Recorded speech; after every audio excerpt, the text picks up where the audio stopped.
মাননীয় প্রধানমন্ত্রী সংসদে ঘোষণা দিয়েছিলেন কোঠাপোতা থাকবে না। আমরা কিন্তু স্পষ্ট বলেছিলাম আমরা কোঠাপোতার বিরুদ্ধে না, আমরা কোঠা বাতিল চাই না, কোঠা সংস্কার চাই। আমরা হাইকোর্টে একটি রিটও করেছিলাম কোঠা সংস্কারের জন্য। সেই সময় মহামান্য হাইকোর্ট এই রিট খারিজ করে দিয়ে তারা বলেছিল এটা নির্বাহী বিভাগের কাজ, এখানে আমরা হস্তক্ষেপ করব না। আজকে সেই হাইকোর্ট আবার যেখান থেকে রায় দিয়েছে তারা কোটা বহাল করছে। আমরা ইতিমধ্যে দেখতে পেরেছি মাননীয় প্রধানমন্ত্রী তিনি কোটা নিয়ে একটি মন্তব্য করেছেন। আসলে তার মন্তব্যে সারা বাংলার ছাত্র সমাজ খুবই হতাশ।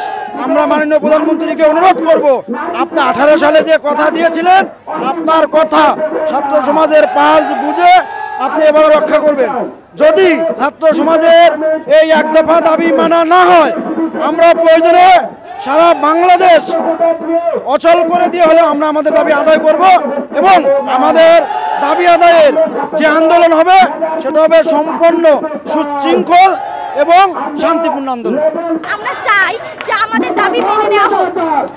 আমরা আজকে দ্বিতীয় দিনের মতো অবস্থান করছি। কালকে আমরা নীলক্ষেতে অবস্থান করেছিলাম এবং আমাদের শান্তিপূর্ণভাবে আমাদের অবরোধটা পালন করা হয়েছে এবং আজকে আমরা সাইন্স ল্যাবে অবরোধ করছি এবং যতদিন না পর্যন্ত আমাদের দাবি মেনে নেওয়া হবে ততদিন পর্যন্ত আমরা দাবি চালিয়ে যাব। কষ্ট জায়গাটা বলতে ভাইয়া আমি আমার একটা অভিজ্ঞতা থেকে বলছি। আমি এই বছর 22-23 সেশনের শিক্ষার্থী।